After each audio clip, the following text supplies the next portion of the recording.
Sangkapan para pala ko ng mga dalubhasa, mananaliksik sa Philippine Statistics Authority, PSA.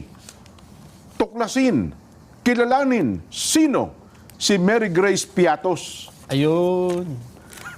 Bakit tayo napunta na naman sa usapin na yan, Jen? May mantakin mo kung sabi ko yun sa inyo, sineryoso ng husto ito ng mga taong matataba ang isip na para bagang ang buong... Matataba? Opo. Yung matataba ang isip na talagang punong-puno ng kaalaman. Parang isip talangka ka mo. O yan, result. Ito, negative record, PSA. O talaga, kita yung sabi ko sa inyo, mga mananaliksik ng PSA. So naglabas ng certification ng PSA. Ang Philippine Statistics Authority. Na? Kumuha pa sila ng mga eksperto, chinuring mabuti, para tanong, sino ba si Mary Grace Piatos? Existido ba ang taong ito? At batay daw po sa impormasyon, based on information provided, yielded the following results. Name of subject, Mary Grace Piatos, document COLB, negative record of birth certificate, birth in the PSA CRS database, negative record, marriage, wala rin daw pong marriage certificate, negative din ang death certificate. Talagang ibig sabihin, sabi ko sa inyo kung ay talagang pinatunayang hindi po, anong tawag doon? Hindi po malaman kung saan naroon itong si Mary Grace Piatos. Isang taong fictitious name. Fictitious name. Pero inabala po ang mga ahensya ng ating pamahalaan.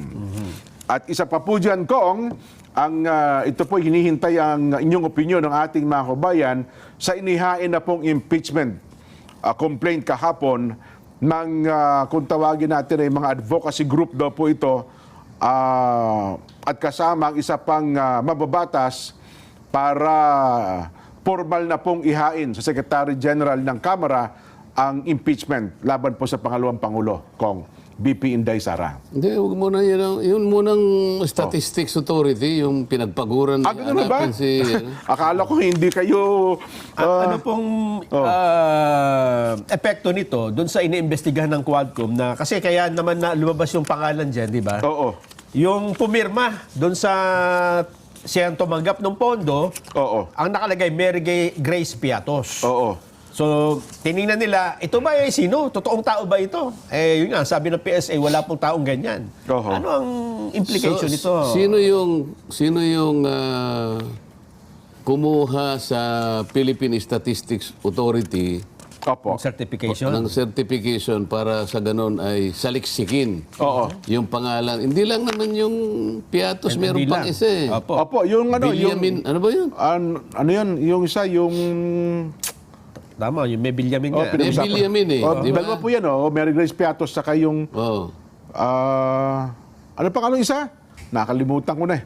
Opo, basta yun po. Anong opisina Opo. ang nagsakit para kasangkapanin ang Philippine Statistics Authority para tingnan kung talagang merong ganyang pangalan? Anong opisina? At bakit? Ang House Committee on Good Government and Public Accountability Na naman? para alamin daw po sa PSA para alamin po sa PSA ang tala ng taong nagngangalang Mary Grace Piatos sa kanila pong database. Ngayon, ito namang PSA, Opo. anong ginawa? Ang atin pong National Statistician at Civil Registrar General Claire Dennis Mapa ay nagpadala po ng sagot kay Congressman Joel Chua at mayroon pong sertifikasyon na walang certificate of live birth, wala pong certificate of marriage, wala pong certificate of death sa kanilang database. Ito pong si Mary Grace Piatos. Inilabas po kahapon, Disyembre 2, ang sertifikasyong ito. At sabi ko nga sa inyo talagang pinagbubusan pa ng pagkakataon ng panahon.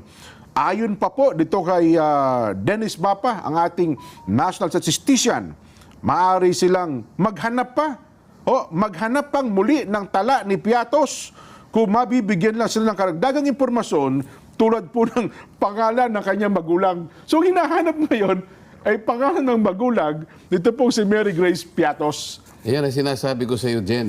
Nung nakaraang araw, nagsalita na yung Pangulo ng Republika ng Pilipinas, Jen. Yang kanya pinag-uusapan ninyo,